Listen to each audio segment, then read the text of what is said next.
ತಾಲೂಕಿನ ಗುಂಜಿ ಗ್ರಾಮದಲ್ಲಿ ವಾಸವಿರುವ ಹಕ್ಕಿಪಿಕ್ಕಿ ಜನರಿಗೆ ಜಾತಿ ಪ್ರಮಾಣ ಸೇರಿ ಅಗತ್ಯ ಮೂಲಭೂತ ಸೌಲಭ್ಯಗಳನ್ನು ಒದಗಿಸುವಂತೆ ಆಗ್ರಹಿಸಿ ಭೀಮಾ ಪ್ರಜಾ ಸಂಘದ ವತಿಯಿಂದ ಜಿಲ್ಲಾಡಳಿತಕ್ಕೆ ಮನವಿ ಸಲ್ಲಿಸಲಾಗಿದೆ. ನಗರದ ಜಿಲ್ಲಾಧಿಕಾರಿ ಕಚೇರಿ ಆವರಣದಲ್ಲಿ ಸೇರಿದ ಪ್ರತಿಭಟನಾಕಾರರು ಆಧಾರ್ ಕಾರ್ಡ್, ಪಡಿತರ ಚೀಟಿ ಮತ್ತು ಪಶು ವೈದ್ಯಕೀಯ ಚೀಟಿ, ವಸತಿ ಸೌಲಭ್ಯ, ಮಕ್ಕಳಿಗೆ ಅಂಗನವಾಡಿ ಶಾಲೆ ಸೇರಿ ಅಗತ್ಯ ಮೂಲಭೂತ ಸೌಲಭ್ಯಗಳನ್ನು ಒದಗಿಸುವಂತೆ ಆಗ್ರಹ ಮಾಡಿದ್ದಾರೆ. ನಾವು ಹಕ್ಕಿಪಿಕ್ಕಿ ಸಮುದಾಯದವರಾಗಿದ್ದು ಸುಮಾರು 50 ವರ್ಷಗಳ ಹಿಂದಿನಿಂದಲೂ ಖಾನಾಪುರ ತಾಲೂಕಿನ ಕಾಡಂಚಿನ ಪ್ರದೇಶದಲ್ಲಿ ವಾಸವಿದ್ದೇವೆ. ಆದರೆ ಇದುವರೆಗೂ ಜಿಲ್ಲಾಡಳಿತ ನಮಗೆ ಯಾವುದೇ ತರಹದ ಗುರುತಿನ ಚೀಟಿ ಅಥವಾ ಜಾತಿ ಪ್ರಮಾಣ ಪತ್ರ ಕೊಟ್ಟಿರುವುದಿಲ್ಲ. ಹೀಗಾಗಿ ಹಲವು ತೊಂದರೆಗಳನ್ನ ಎದುರಿಸ್ತಾ ಇದ್ದೇವೆ.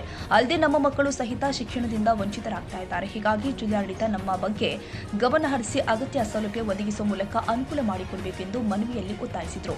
ಸರ್ ನಮಸ್ಕಾರ ರೀ. ನಾವು ಆದಿವಾಸಿ ಜನಗಳು, ಕಾಡಲ್ಲಿ ಇರುವ ವನವಾಸಿ ನಾವು ಜನಗಳು, ನಾವು ಮಂಗೆ ಹೊಡೆಯೋರು, ಹಂದಿ ಹೊಡೆಯೋರು ಜನ, ಕಾಡಲ್ಲಿ ನಾವು ಜುಣ ಮಾಡೋರು. ನಮಗೂ ಯಾವ ಸರ್ಕಾರ ನಮಗೆ ನೋಡುದಿಲ್ಲ, ಯಾವ ಸರ್ಕಾರ ಬಂದು ನಮಗೂ ಸಹಾಯ ಮಾಡೋದಿಲ್ಲ. ನಮಗೂ ration card, Aadhaar card, voting card, income, ಜಾತಿ ಪ್ರಮಾಣ ಪತ್ರ ಏನೂ ಇಲ್ಲ ನಮ್ಮ ಕಡೆ. ನಮ್ಮ ಮಕ್ಕಳಿಗೆ ಶಾಲೆ ಇಲ್ಲ, ಮನಿ ಇಲ್ಲ, ಜಾಗ ಇಲ್ಲ, ಇರಕ್ಕೆ ಜಾಗ ಇಲ್ಲ. ನಮಗೂ ಅಲ್ಲಿ ಜಂಗಲಲ್ಲಿ, ಕಾಡಲ್ಲಿ ಫಾರೆಸ್ಟ್ ಡಿಪಾರ್ಟ್ಮೆಂಟ್ ನಮಗೆ ಓಡಿಸ್ತಿ ಊರ್ ಕಳಿಸ್ತಾರೆ. ಊರಿನ ಪೊಲೀಸ್ ನಮ್ಮನ್ನು ತೊಂದರೆ ಕೊಡ್ತಾರೆ. ನೀವು ಕಳ್ತನೆ ಮಾಡ್ತೀರಾ, ಈ ತರ ಮಾಡ್ತಾರ ಅಂತ ನಮ್ಮಲ್ಲಿ ಮತ್ತೆ ಡೌಟ್ ಮಾಡಿ ಮತ್ತೆ ಹೊಡ್ತಾರೆ. ಮಕ್ಕಳು, ಸಣ್ಣ ಸಣ್ಣ ಮಕ್ಕಳು, ಮರಿ ಮಕ್ಕಳು ಇದ್ದಾರೆ ಸರ್. ನಮ್ಗೂ ಕಾಳಜಿ ಇಲ್ಲ, ನಾವು ಮನುಷ್ಯರಲ್ಲ, ನಾವು ಜೀವ ಇಲ್ಲ. ನೀವು ಮಕ್ಕಳಿದಾರ, ನಿಮ್ಗೂ ಮಕ್ಕಳಿದಾರ, ನಮಗೂ ಮಕ್ಕಳಿಲ್ಲ. ನಿಮ್ಗೂ ಆತ್ಮ ಇದೆ, ನಮಗೂ ಆತ್ಮ ಇಲ್ಲ. ನಮ್ಗೂ ಸಹಾಯ ಮಾಡ್ರಿ, ನಮಗೂ ನೋಡ್ರಿ. ಬಂದು ನಮ್ಮ ಪರಿಸ್ಥಿತಿ, ಗಂಭೀರ ಪರಿಸ್ಥಿತಿ ನಾವು ಇದ್ದೀವಿ. ನಮಗೂ ನೀವು ಸಹಾಯ ಮಾಡ್ರಿ, ನಮಗೂ ಬಂದು ನಮ್ಮ ಇನ್ಕ್ವೈರಿ ಮಾಡ್ರಿ. ನಮ್ಗೆ ಏನಿಲ್ಲ ಅಂತ ನಿಮ್ಗೆ ಗೊತ್ತಾಗುತ್ತೆ ಸರ್.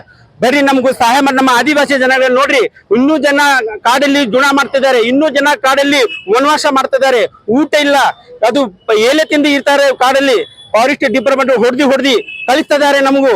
ನಾವು ಎಲ್ಲಿ ಹೋಗಿ ಸಾಯ್ಬೇಕು? ನಾವು ಎಲ್ಲಿ ಹೋಗಿ ನಾವು ಜುಣ ಮಾಡ್ಬೇಕು? ಯಾವ ಕಲ್ಸ ಇಲ್ಲ, ಯಾವ ಉದ್ದ ಇಲ್ಲ, ಯಾವ ಎಪಾರ ಇಲ್ಲ ನಮಗೂ. ನಾವು ಎಲ್ಲಿ ಏನ್ ಜುಣ ಮಾಡ್ಬೇಕು? ನಮ್ಮ ಮನೆ ಮಕ್ಕಳಿಗೆ ಹೊಟ್ಟಿ ಹೆಂಗ್ ತುಂಬಬೇಕು ನಾವು? ಅದು ಗೊತ್ತಾಗಲ್ಲ ನಮಗೂ.